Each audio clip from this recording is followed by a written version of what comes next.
So we're now going to take up items 4 and 5 together. We'll hear the briefing on item 4 first and take questions and comments. That's the 4th audit in our series. And then number 5 is a summary of the 4 audits that have been undertaken. We will then take that up. Just checking if anyone else signed up at this point. At this point, there's no citizen communication, so we'll keep moving forward. Good morning. Good morning. Good morning, committee members. This is the 4th audit in our series of audits on homelessness assistance. The objective of this audit was to determine the outcomes of the city's efforts to prevent homelessness and assist people experiencing homelessness. Our report looked at the outcomes from the spectrum of interventions the city uses to address homelessness. Prevention, including rent and utility assistance, emergency shelter, case management, and of course housing. The city offers these interventions directly and through contracts. People may need multiple interventions at once to be successful at housing. The city works with many partners: the Department of Housing and Urban Development, the Department of Veterans Affairs, other governmental entities, nonprofits, and faith-based organizations. These organizations, along with various city departments, have different criteria for determining homelessness, and therefore we don't have a definitive number for the size of the population.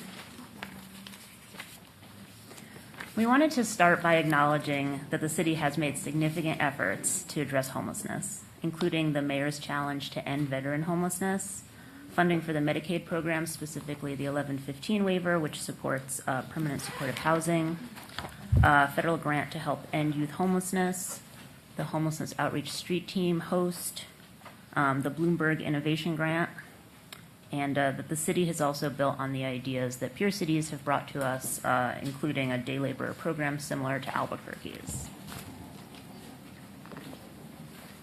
We sampled 9 homelessness services contracts from the Neighborhood Housing and Community Development and Austin Public Health. We looked mostly at fiscal year 2017, although not all contracts had the fiscal year as their reporting year. Those 9 contracts had 79 performance goals. Some were common to all of the contracts, such as number of unduplicated clients. Some were focused specifically on the service in the contract. An example would be a number of program participants who attained a GED. Of those 79 performance goals, 43 were met by service providers. That's 54%. As a result of missing these goals, fewer people were served than originally anticipated. We also found some contracts are amended and the performance goals did change over time. We noted that some contract performance goals were amended to be lower. To be clear, we found some reasons documented by public health for lower performance. During the scope period, one service provider was undergoing renovations and therefore couldn't shelter as many people as they had anticipated.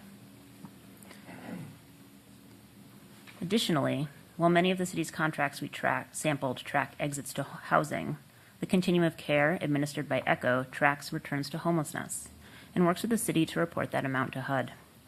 The city has not used the long-term outcomes for evaluating its own programs, although public health has begun to track the longer-term success of rapid rehousing.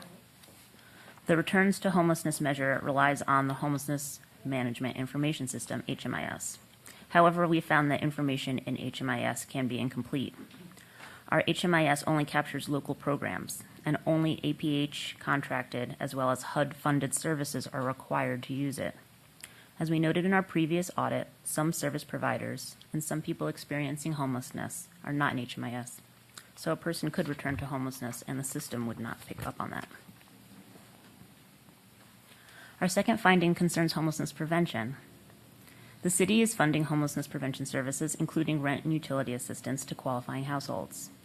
Eligibility for this program is up to $50,000 per year for a 4-person household. However, HUD studies indicate that people most at risk for becoming homeless are clustered at $13,000 per year for a 4-person household. Fewer than half the households served by the homelessness prevention program in 2017 were in that HUD-designated highest risk category. Homelessness prevention service providers also told us that there is a wait list for their services. Our third finding was that case management services may not be efficient or adequate. And to highlight why case management is so important, a study done by the National Alliance to End Homelessness found that about half of the clients with case management at the Austin Resource Center for Homeless, the ARCH, exited to housing. For clients without case management, less than 1% exited into housing. Case management services are not coordinated between city departments or contracted providers. City departments that do provide case management services use different systems to store case notes. And many providers also told us they do not have the capacity to meet the need for their services. Without adequate coordination, case managers may not know a client's full history. Someone doing outreach may not know if the person they're talking to has a case manager. People may establish a relationship with one case manager, move to a different service, and lose that case manager. But we noted in our report that funding for increased coordination was given to HOST in the 2019 budget. Lastly, despite the important work the city has done, there are still some barriers to receiving services. The city is working on addressing some of those. There's an ARCH redesign, innovative technologies to help people experiencing homelessness maintain records and identification, funding for a day center. But as we noted in our last report, the city doesn't have a lot of good data on the short-term needs of the population. We learned a lot about these barriers from people experiencing homelessness. The action plan to end homelessness suggests that programs incorporate more client feedback into program design. The city is working to collect client feedback through the Austin Homelessness Advisory Committee, but in our review, we found that client feedback is not consistently required in city homelessness services contracts. We made some recommendations related to homelessness service contracts and performance management. The assistant city manager agreed and has provided an implementation plan. Thank you.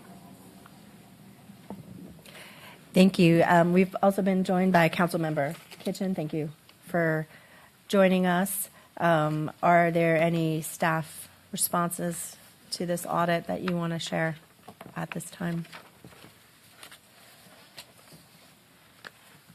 Anyone? No? Okay. Thank you. Colleagues, do you have any questions this time? Oh, we don't have anyone signed up. Is there anyone who wants to speak on these items who hasn't signed up, who would like to do that? Right now, I don't have anyone signed up. We have an army of people ready to talk to you about it if you'd like to. There's good stuff in it. There's stuff we don't like in it. So we're sort of here at your, if you have questions, we're happy to talk with you about it. So I think we would like to hear from some of you. We do have a bit of a timeline at the end because we need to move to executive session by about 10:30, 10:45 and get through the other material, but we'd welcome to hear from you. Mr. Gonzalez, did you want to say something at this point first? Yes. That on. Council Rodney Gonzalez, Assistant City Manager for Economic Opportunity and Affordability. Earlier when we said we didn't have a response, that's not necessarily we don't have a response. Our response is contained in the audit report starting on page 10 as management response. Sure. Thank Thank you. you. And Councilmember Poole? Thanks, Chair. What I was going to suggest to Ms. Howard, if given our time constraints, if y'all could huddle and come back with maybe the top points that you would like to make, and maybe 2 or 3 of you present them, or fewer, to get us the information, and then we would have that. Sure. Yeah, that's what that would be great if you, or you can do it after, whatever. But you're here, so. I think we're ready. I think. Why don't we just go ahead But we and need you to sign up. We need you to sign up as well as you go, but you can come speak and sign up. You guys all know the drill, so I think that's fine. Is that okay? Yeah, I'll wait till the committee's finished with their questions, but I have some questions after Okay, you guys thank are you. finished. You can sign up with. Sign up with. Who has to sign up first?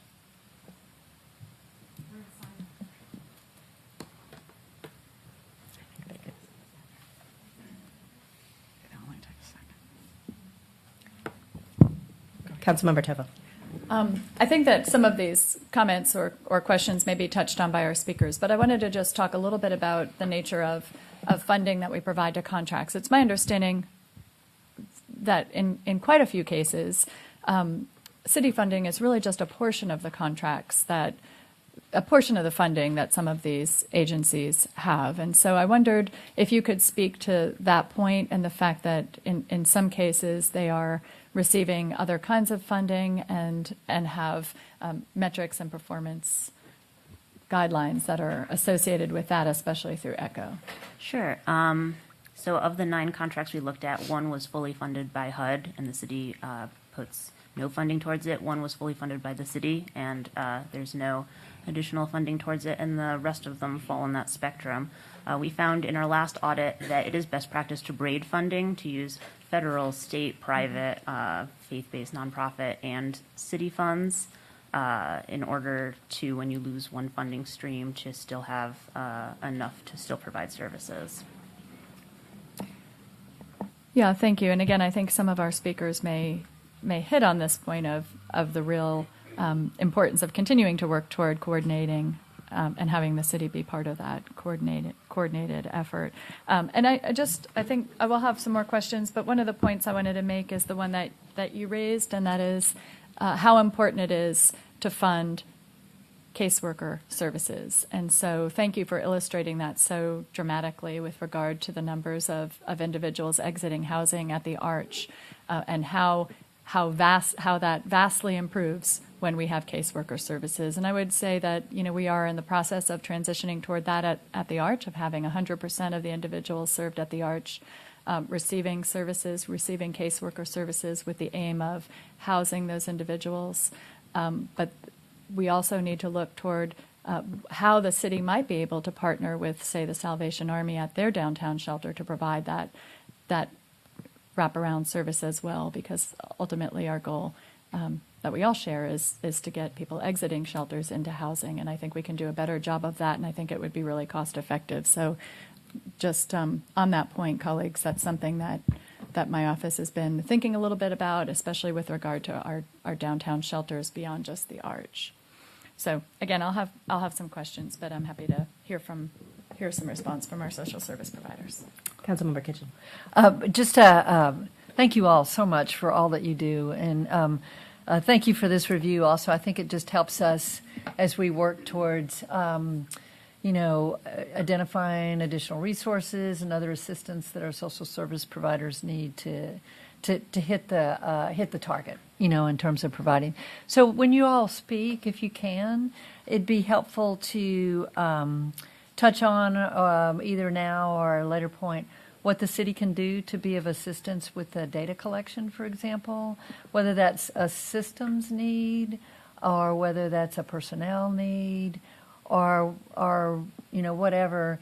As one of the things we're trying to do with our strategic planning process, which you all know we're moving into as a city, is make sure that we've got the right kind of metrics and make sure that we've got the systems in place to do data collection, because it just helps us as we make investments and helps us make additional investments. So that can be a conversation for today or later, and I know there's a lot to it, in terms of having the data systems and having the people that can enter that data. So I'd just like to understand where we can be helpful in making improvements. So Thank you. So why don't we start with, did you have a particular order? It's different than this. Okay, Jo Catherine Quinn Yes, I'm of Jo Caritas will yes. start. And if you guys can try to keep it as brief as possible, but to communicate what you need to communicate to us, that would be great.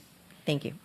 I wanted to speak to the concern around the adjusting of performance objectives, because I know that one of the contracts that we have with Austin Public Health, the Best Single Source Plus contract that does both prevention and intervention for homelessness,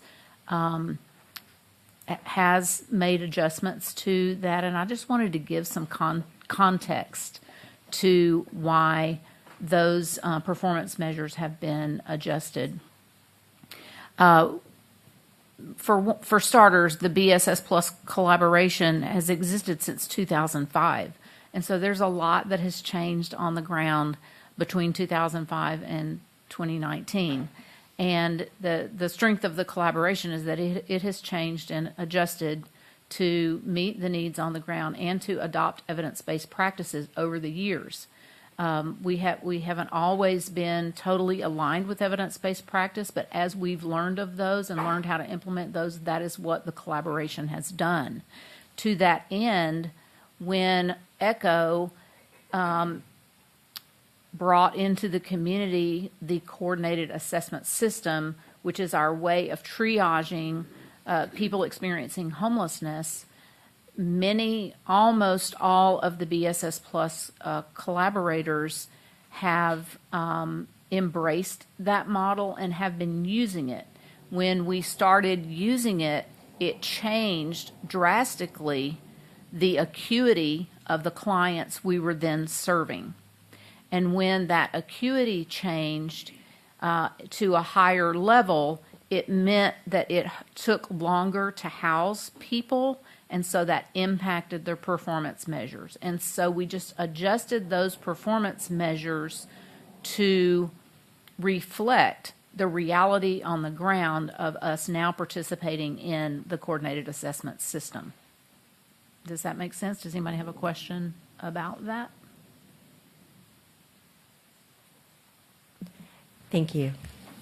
Susan McDowell.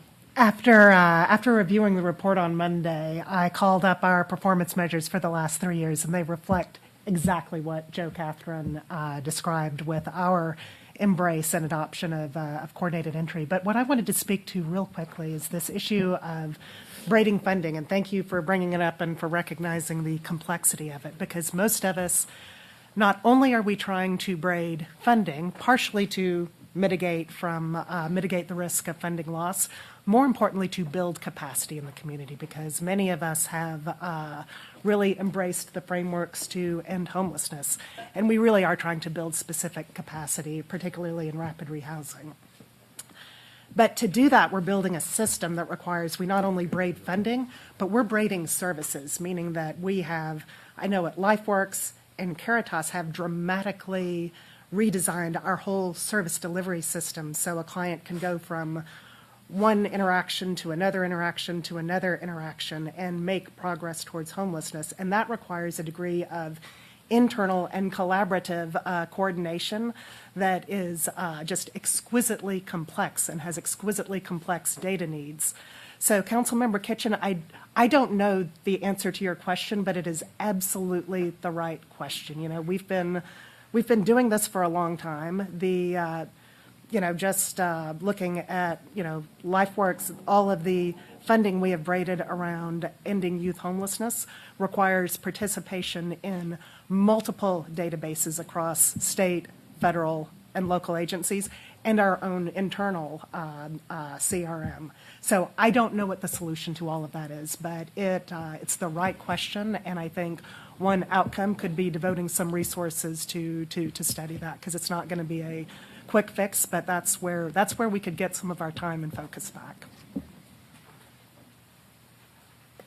Ann Howard. I'll just round it out by saying we're happy to answer any questions that you guys come up with. I think that the theme of these 4 audits, and I appreciate the work the auditors have done, they've dug into the Homeless Management Information System, seen how complex it is, seen the collaboration at work.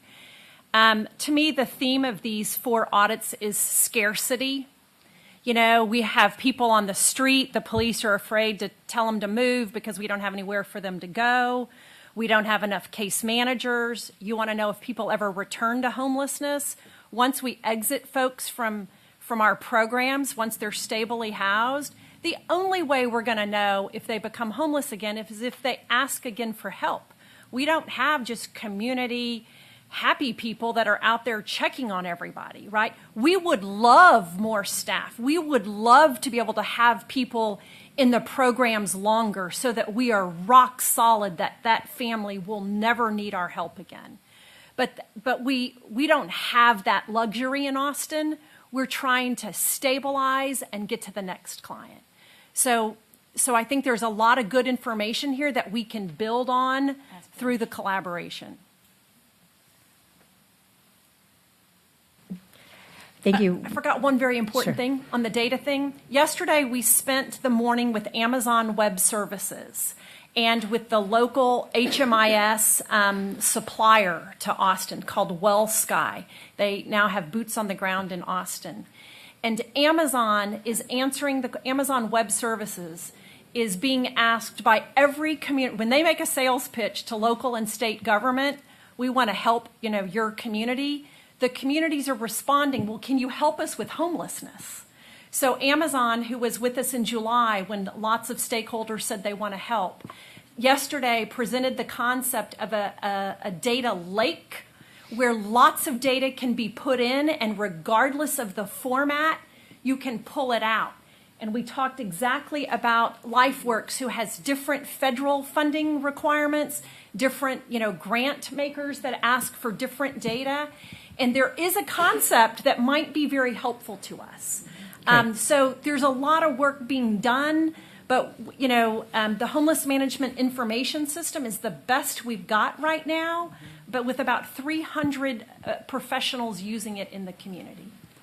So colleagues, we have 2 additional speakers. Did you have specific questions? I did for have a them? question, just a follow-up question for Ms. Howard. Sure. Could you speak a little bit to the role that ECHO plays in monitoring and collecting information? Your time's up. Do you know where I was going with that since I'm been Sure. gone? I think, one thing that people maybe don't know is that to keep the HUD money flowing, which is now up to almost $10 million, we're very excited, these nonprofit partners submit their client data, which becomes program data, which becomes agency data, which becomes system data. And HUD is holding us accountable as a system. Our geographic area is Travis County. So all of the folks that are willing to play and share their data, we're all measured now together. And so together, we're looking at how many folks are homeless, how long does it take us as a community to move them from the street into housing, what is that return to homelessness? In the last 2 years, how many folks that we said exited to permanent housing are now asking for help again?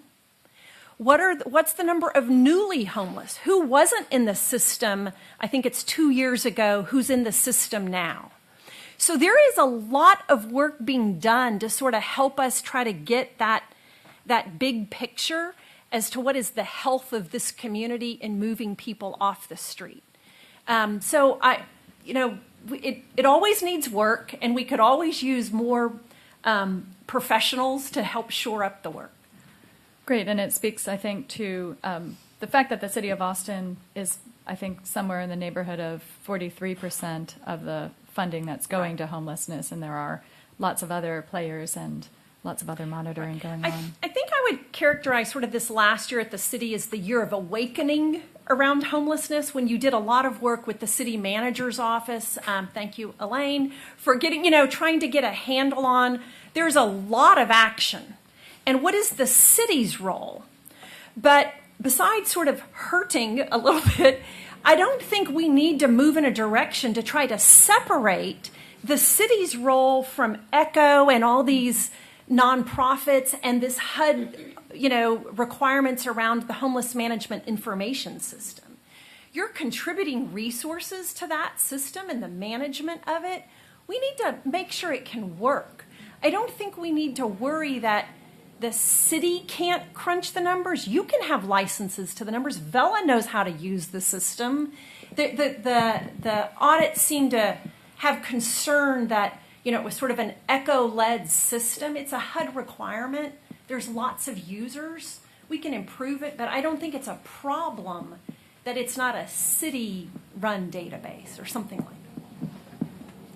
that. So do you want to ask these folks specific questions? We still have 2 more speakers and the other audit. Okay, I'll, like a 10-second question. Sure. So we can talk more about the database issues. I think community-wide, as you pointed out, this is a community-wide problem. And so community-wide data collection and analysis is important, and that's tough. It's very complicated from a resource perspective. And so I know there's a lot of things you all are working on. The Amazon issue sounds interesting. I think we just stand ready to help. And so we can have more conversation about that offline. Thank you. We may call you back up if we have additional questions. I have two more folks for citizens communication, and then we need to hear briefly the overview summary. Darylyn Cordona Bueller, and then Gus Pena, you'll be next.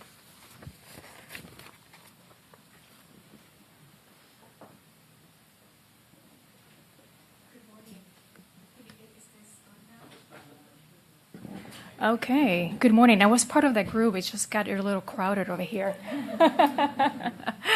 Thank you so much for the opportunity. I wanted to just address very quickly the issue of coordination. So as a community, we have been coming together for a number of years to coordinate services across homeless services.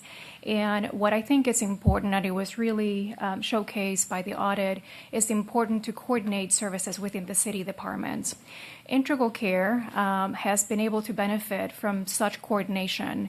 We are about to open a Housing First project this coming summer, and that happened because the city coordinated the resources to make that possible. A subsequent release for the creation of permanent supportive housing happened just right after we submitted our solicitation, and we had no takers in the community.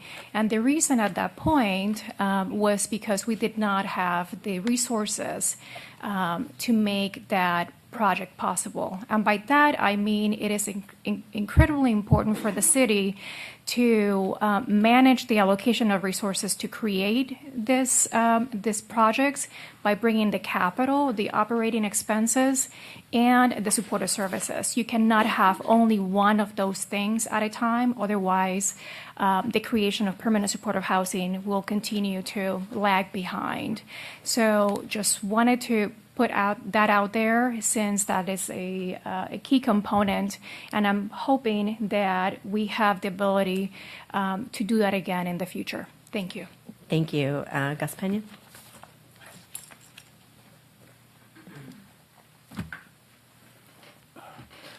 Good morning, Chair, committee member. My name is Gus Pena, native East Austinite, proud United States Marine Corps veteran. I ran for city council in 96, 97, ran for judge. I was endorsed by the Austin Police Department. I'm setting the predicate, and then I'm going to go ahead and enter the homeless issue. And then I ran for mayor. A lot of things that I want to mention is that and now we have a better homeless count than we had before. Last time was 2,000, 3,000, whatever now. And I understand we do our own count with the VA, and we have seen more than 7,000 homeless people. That's not including veterans, but anyway, it's getting better. I wanted to let you know also that, when we speak about homeless, I was homeless also. I've been homeless. And it is a very disparaging issue. It's a very, it hurts. Even a person like me has been educated and had so many positions and ran for elected office. Arch needs to be cleaned up. Also, let me get to the crust of the matter. Getting case management has been a roadblock thrown in front of the people that need vouchers. I get complaints over at the bus stops. I mean, I'm at the bus stop every time I take the bus, and they say it takes a long time to be case managed. We talk about case management. It takes a long darn time, and then we have people out there, single moms with children that are homeless, and people that are homeless out there. Anybody wants to go out there with me? Come on, stand with me over there. I'll show you, and I'll talk to you. African American, they tell me they're very blunt, very blunt. You had two people at the city council meetings tell you, I didn't even know these people, but I brought them along with them to mention their problems with homelessness. The audit is good, but you need to go out to the homeless community to make sure what the needs are and make a better, truer count of the homeless issue. The thing that I wanted to let you know, and thank the good Lord, is that for veterans, the Secretary of Veterans Affairs and HUD Secretary Carson, and I met the Secretary himself in Washington. They know what's going on here. And I met the current Secretary of Veterans Affairs because it involves us. If a veteran has a HUD VASH voucher, Veteran Supportive Housing voucher, you can now purchase a house. You can now purchase a house. We've been fighting for it. As president and co-founder of Veterans for Progress, we made that one thing clear. We want to purchase instead of just rent a unit. It takes time to get case managed. People have complained about that. It is one of the things that need to be improved. All these other organizations talk about that. Case management needs to be improved. Self-sufficiency, wraparound services. Sometimes the homeless get into apartments, but the services are stopped there. It's fragmented. It is not good. It has to be solidified, and it has to be a wraparound service that help out the people. Chair and members, I will cut it short, but I just want to let you know, it hurts to be homeless. It hurts to be homeless, and it's something that should not happen here in Austin. It's such a vibrant city. I'm a native Austinite, and it's an expensive city. Anyway, thank you for the help you all done and service to our city, but it's still out there. We need the help out there. Thank you. Thank you, Mr. Pena. Would staff like to proceed with the presentation for item 5, and then we can have any additional conversation on the next?